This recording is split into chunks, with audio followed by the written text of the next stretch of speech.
जय श्री राम दोस्तों, मैं हूं सुरेश कुमार झुंझुनू वाला। तो मैं ये बता देना चाहता हूं कि यूपी का सीएम योगी आदित्यनाथ जी ने एक नारा दिया था, बटोगे तो कटोगे, एक रहोगे तो सेफ रहोगे। तो मैं एक नारा और जोड़ना चाहता हूं कि हिंदुओं, न हमें जातियों में बंटना है, न हमें पार्टियों में बंटना है। बस सनातन धर्म का नाम लेके एक रहना है। क्योंकि पार्टियों में इसलिए कहना चाहता हूं कि जो पार्टी, कोई भी पार्टी बनाता है, जैसे केजरीवाल ने बनाया आम आदमी पार्टी, तो वो ओनली कांग्रेस को गालियां देके, सब कुछ बोल के वो राजनीति में आया, दिल्ली का सीएम बना और बाद में उसी पार्टी में वो जुड़ गया, कांग्रेस के साथ हो गया, इंडी गठबंधन में मिल गया। वो उसी को गाली देके जब जीत गया तो उन्हीं के साथ मिल गया।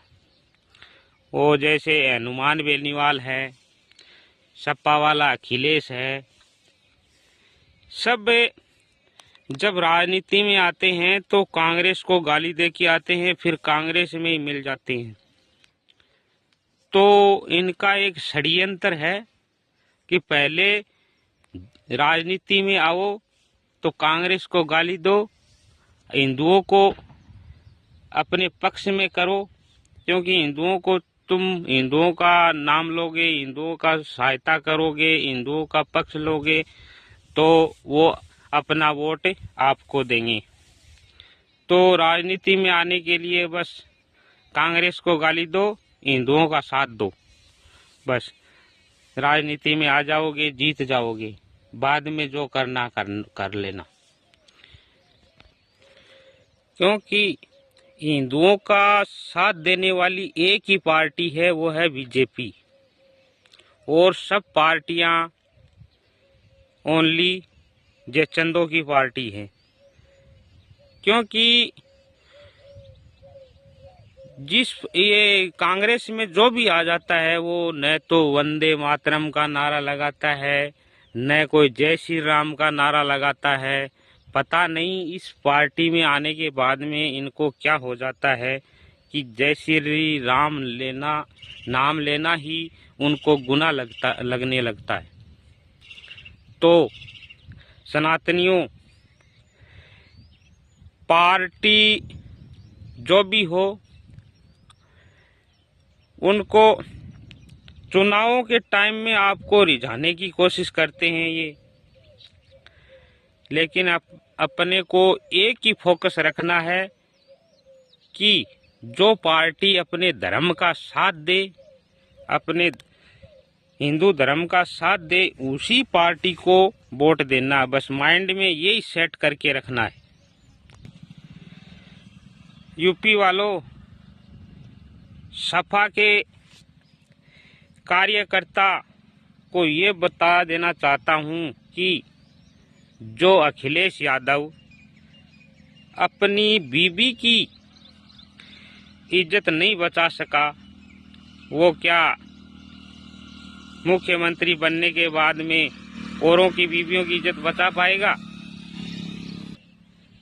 क्योंकि एक मौलाना बोलता है कि मैं उसकी बीवी का वो पिछवाड़ा देख लिया, वो देख लिया, नंगी आई थी, ये वो आई थी, वो उसके बारे में कुछ भी उसका जवाब कुछ भी नहीं दिया। उल्टा जिस मौलाना को उसका कार्यकर्ता थप्पड़ मारा था, उसी को अपनी पार्टी से निकाल दिया। तो उसके बारे में क्या कहना चाहोगी? जो अपनी बीवी की इज्जत नहीं बचा सका, वो दूसरों की बीवियों की क्या इज्जत बचा पाएगा? क्योंकि उसकी पार्टी में स्वामी प्रसाद मौर्य, जो रामचरितमानस को जला सकता है और कोई भी उसको कुछ नहीं बोलता है, और अभी एक द्विवेदी भाई ने उसको लाइव थप्पड़ मारा है उसका मैं सपोर्ट करता हूँ, दिल से सपोर्ट करता हूँ। थप्पड़ नहीं मारना चाहिए था, उसका गला ही काटना चाहिए था ऐसे आदमियों का। और एक अयोध्या में अवधेश दुबे जो सांसद बना था और उसको लाइव डिबेट में उसको चैनल वाला बोलता है कि अवधेश जी जय श्री राम, तो वो मुंह की तरफ देखता है, जय श्री राम का नाम भी नहीं लेता है वो। अरे तेरे को यहाँ के हिंदुओं ने जिताया है, तू जय श्री राम क्यों नहीं बोलता? पार्टी कोई सी भी हो, लेकिन अपने धर्म को क्यों भूल जाते हैं ये लोग? तो मेरा तो मानना यही है कि और ये सब पार्टियां जयचंदों की पार्टी है। 70 साल से कांग्रेस ने जातियों में बांटा है और पार्टियों में बांटा है। और सनातनियों, अब सोचने की आपकी बारी है, अभी मौका है, अभी नहीं तो कभी नहीं। 29 में 400 पार लाना है। 24 में तो मोदी जी ने नारा दिया था अब की बार 400 पार, क्योंकि ये तो बोल नहीं सकते कि 400 पार लाओगे तो मैं हिंदू राष्ट्र बना दूंगा। तो उनका सोच यही था, दूरदर्शी सोच था। और 400 पार लाते तो ये संविधान में संशोधन कर देते, हिंदू राष्ट्र बना देते। हिंदू राष्ट्र के लिए या तो 400 पार चाहिए या वीटो पावर चाहिए। तो सनातनियों, अब की बार 29 में 400 पार लाना है और हिंदू धर्म बचाना है। अभी नहीं तो कभी नहीं, जब तक मोदी योगी जिंदा है उसी टाइम में आप हिंदू राष्ट्र बनवा लीजिए। और पार्टियों में नहीं बंटना है, जातियों में नहीं बंटना है, ओनली बीजेपी का सपोर्ट करो, अपने धर्म का सपोर्ट करो। क्योंकि बांग्लादेश में देख लो, करोड़पति बिजनेसमैन थे, हिंदू थे, सब अपने मॉल और गैस एजेंसियों को छोड़ छाड़ के भाग रहे थे। और वहाँ की शेख हसीना भी छोड़ के भाग आई इंडिया में, अभी तक इंडिया में ही है। तो एक ही है कि बिजनेस करो, नो प्रॉब्लम, लेकिन अपने धर्म का भी सपोर्ट करो। हिंदू ज्यादातर पैसों के पीछे भाग रहे हैं, धर्म के पीछे नहीं भाग रहे हैं। बस वो सोचते हैं कि बस पैसा है तो सब कुछ है। नहीं, पैसा है तो सब कुछ नहीं है। क्योंकि बांग्लादेश में जो हुआ आपने देखा होगा, सब हिंदू ही थे बिजनेसमैन, उनको बस लाख की संख्या में आते हैं टोपी वाले, भगा देते हैं, मार देते हैं, जान से मार देते हैं। और कोई वर्ल्ड में कोई देश बोलने वाला नहीं था, क्योंकि अपने इंडिया में ही गद्दार बैठे हैं। स्टालिन बोलता है, तमिलनाडु का सीएम बोलता है हिंदू तो कीड़े मकोड़े होते हैं। सभी बोलते हैं कि हिंदू तो कीड़े मकोड़े होते हैं। और ये राहुल गांधी तो कुछ भी बोल देता है, भारत माता क्या है, कुछ भी बोलता है, उसके मन में जो आता है वही बोलता है। पता नहीं उनको लिख के कौन देता है।